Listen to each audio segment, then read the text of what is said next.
Radio Tehran, শুরু হচ্ছে বিশ্ব সংবাদ।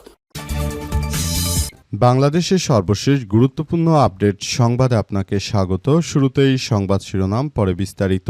প্রথমেই জানিয়ে দিব, কাপ্তাই বাঁধের 16 জলকপাট খুলে ছাড়া হবে পানি, ভাটি অঞ্চলে জরুরি সতর্কতা জারি। টানা ভারী বৃষ্টিপাত ও উজান থেকে নেমে আসা পাহাড়ি ঢলে রাঙামাটির কাপ্তাই হ্রদে দ্রুত পানি বৃদ্ধি পাওয়ার জন্য বন্যা নিয়ন্ত্রণ কাপ্তাই বাঁধের 16টি জলকপাট আংশিক খুলে পানি ছাড়ার সিদ্ধান্ত গ্রহণ করেছে কর্তৃপক্ষ।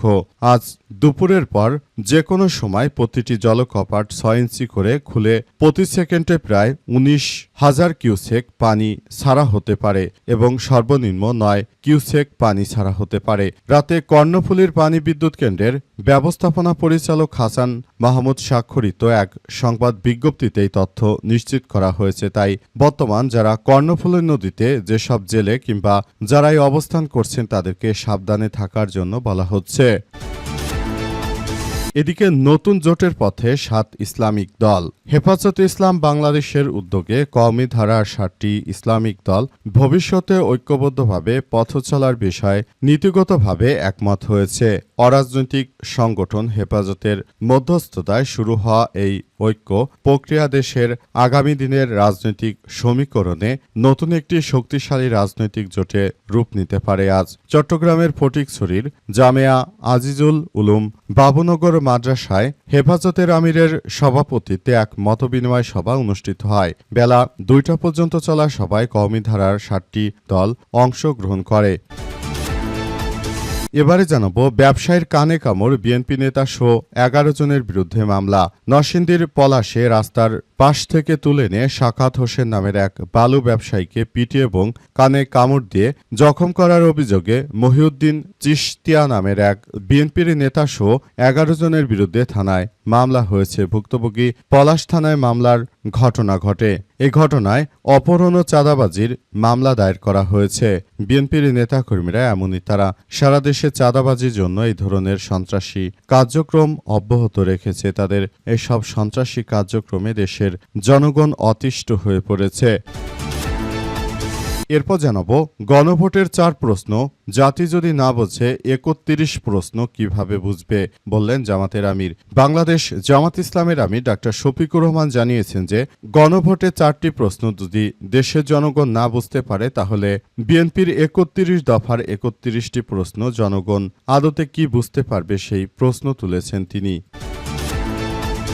এবং সর্বশেষ জানাবো, নিক্কেই এশিয়ার প্রতিবেদন, মিয়ানমার সীমান্তে 108 কিলোমিটার কাঁটাতারের বেড়া নির্মাণ করবে বাংলাদেশ। মিয়ানমারের সঙ্গে 271 কিলোমিটার দীর্ঘ সীমান্তের ঝুঁকিপূর্ণ অংশে 108 কিলোমিটার কাঁটাতারের বেড়া নির্মাণের পরিকল্পনা হাতে নিয়েছে বাংলাদেশ। আন্তঃসীমান্ত অপরাধ, অবৈধ অনুপ্রবেশ এবং চোরাচালান ঠেকাতে এই উদ্যোগ নেওয়া হয়েছে বলে জানিয়েছে জাপান ভিত্তিক সংবাদ মাধ্যম নিক্কেই এশিয়া। প্রতিবেদন অনুযায়ী মিয়ানমারের রাখাইন রাজ্যে চলমান অস্থিতিশীলতা এবং সীমান্ত এলাকায় নিরাপত্তা ঝুঁকির বৃদ্ধির প্রেক্ষাপটে বাংলাদেশ এই সিদ্ধান্ত নিয়েছে। পরিকল্পনাটি বাস্তবায়িত হলে প্রতিবেশী কোনো দেশের সঙ্গে সীমান্তে বাংলাদেশ সরকারের এটি প্রথম কোনো কাঁটাতারে বেড়া নির্মাণ প্রকল্প হতে যাচ্ছে। প্রিয় দর্শক, এতক্ষণ শুনছিলেন সংবাদ শিরোনাম, এবারে বিস্তারিত। তবে তার আগে বন্ধুরা, অনুরোধ থাকবে এই সংবাদটিতে একটি লাইক দিন। এই চ্যানেলে আপনি নতুন হয়ে থাকলে আমাদের সংবাদটি দেখতে দেখতে চ্যানেলটি সাবস্ক্রাইব করে রাখুন। কমেন্ট করে বন্ধুরা আপনার মূল্যবান মতামত জানিয়ে দিন আপনি বিশ্বের কোন দেশ থেকে বা বাংলাদেশের কোন স্থান থেকে আমাদের সংবাদটি দেখছেন এবং শুনছেন। আর বন্ধুরা, সংবাদটি আপনার সোশ্যাল মিডিয়া ফেসবুকে শেয়ার করে বন্ধুদেরও দেখার সুযোগ করে দিন। গাজা যুদ্ধে আপনি যদি নিরীহ ফিলিস্তিনিদের ভালোবেসে থাকেন বন্ধুরা, কমেন্টে ইয়েস লিখে পুরো বিশ্ববাসীকে আমাদের এই তাজা আপডেটটি দেখার সুযোগ করে দিন। এবারে বিস্তারিত। গণভোটের 4টি প্রশ্ন জাতি যদি না বোঝে তাহলে বিএনপির 31টি প্রশ্ন কিভাবে বুঝবে, বললেন জামাতের আমির। জামাত ইসলামের আমির ও বিরোধী দলীয় নেতা ডাক্তার শফিকুর রহমান প্রশ্ন তুলেছেন যে জুলাই গণ অভ্যুত্থান নিয়ে বিএনপি যেভাবে মিথ্যাচার করছে, যে জুলাই গণ অভ্যুত্থানের সময় যে গণভোট হলো সেখানে যে 4টি প্রশ্ন রয়েছে সেটি নাকি দেশের জনগণ বোঝে না। তাহলে আমি বিএনপির কাছে প্রশ্ন রাখতে চাই যে যদি জনগণ গণভোটের রায় নিয়ে 4টি প্রশ্ন যদি বুঝতে বুঝতে না পারে তাহলে দেশে বিএনপি এতদিন ধরে যে ৩১ দফার কথা বলে আসছে তাদের ৩১ দফা দেশের জনগণ কিভাবে বুঝবে?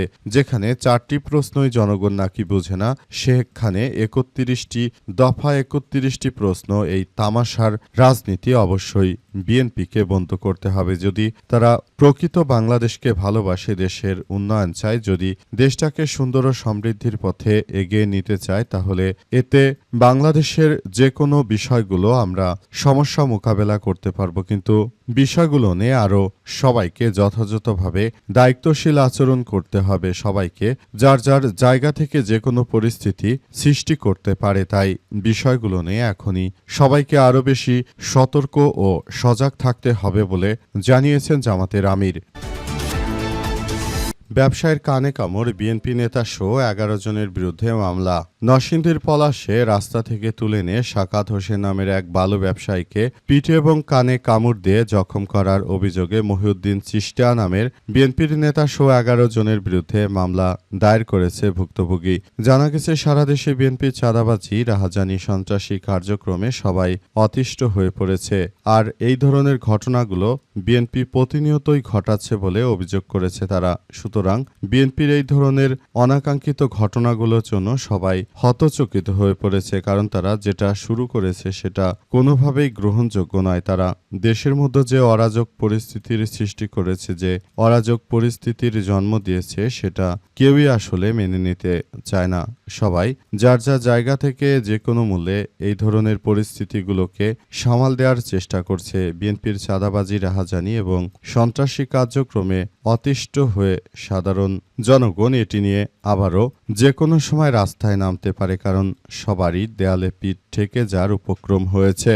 বিএনপির নেতৃত্ববৃন্দের সরকার আসলে তারা যেভাবে রাষ্ট্র পরিচালনা করছে, এতে বড় ধরনের এক সংকট, বিপজ্জনক পরিস্থিতির মধ্যে পড়তে পারে। তাই ইতিমধ্যে সবাইকে যদি এখনই তাদের সরকারের পক্ষ থেকে যদি দায়িত্বশীল আচরণ না করে, তাহলে দেশের জনগণ এই ধরনের অন্যায় ও অত্যাচারের বিরুদ্ধে আবারও মাঠে নামতে বাধ্য হবে।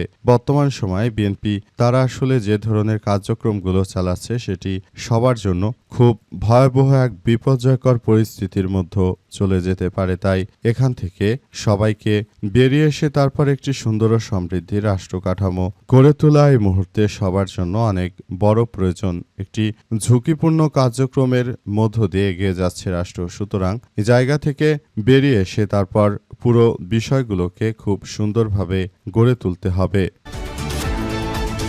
কাপ্তাই বাঁধে ১৬ জলকপাট খুলে ছাড়া হবে পানি, ভাটি অঞ্চলে জরুরি সতর্কতা জারি। টানা ভারী বৃষ্টিপাত এবং উজান থেকে নেমে আসা পাহাড়ি ঢলে রাঙামাটির কাপ্তাই হ্রদের পানি দ্রুত বৃদ্ধি পাওয়ার জন্য কাপ্তাইয়ের বাঁধের ১৬টি জলকপাট খুলে পানি ছাড়ার সিদ্ধান্ত নিয়েছে কর্তৃপক্ষ।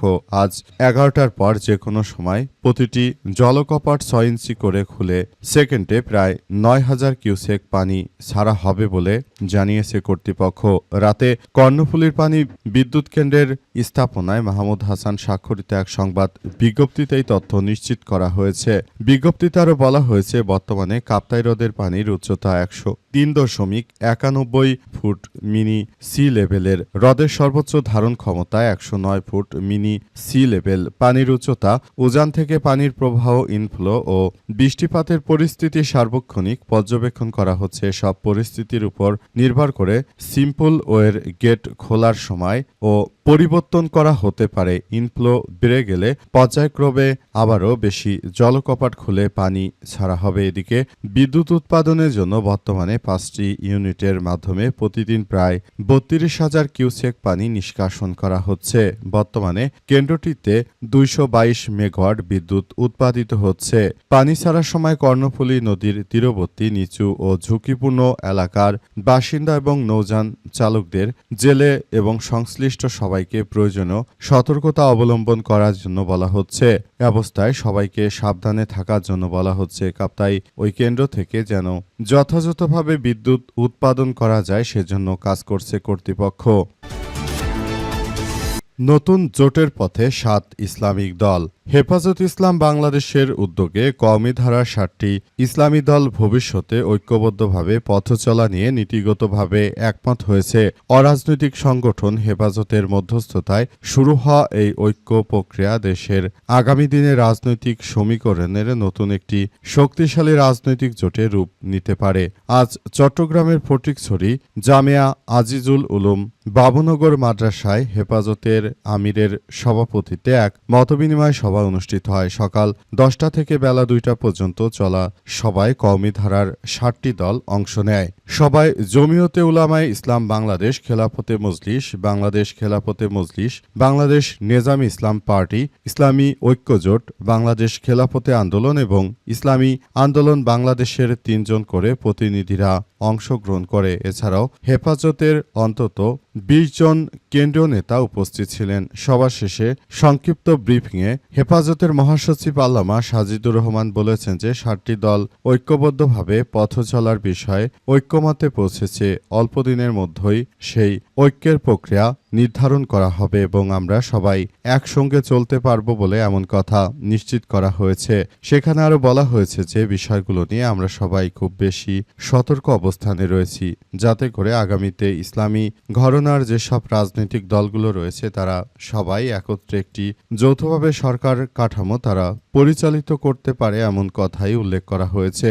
সেখানে আরও বলা হয়েছে যে আগামীতে যেন ইসলামপন্থীরা একসঙ্গে থেকে তারপর বিভিন্ন দাবি দেওয়া তারা যেন আদায় করতে পারে, এসব বিষয়গুলো নিয়ে সবাই একযোগে কাজ করার মধ্য দিয়ে এগিয়ে যাচ্ছে। সুতরাং বিষয়গুলো সবার জন্য খুবই গুরুত্বপূর্ণ একটি বিষয় হিসেবে আবির্ভূত হয়েছে। তাই এখনই এসব বিষয় নিয়ে সবাইকে সচেতন থাকতে হবে।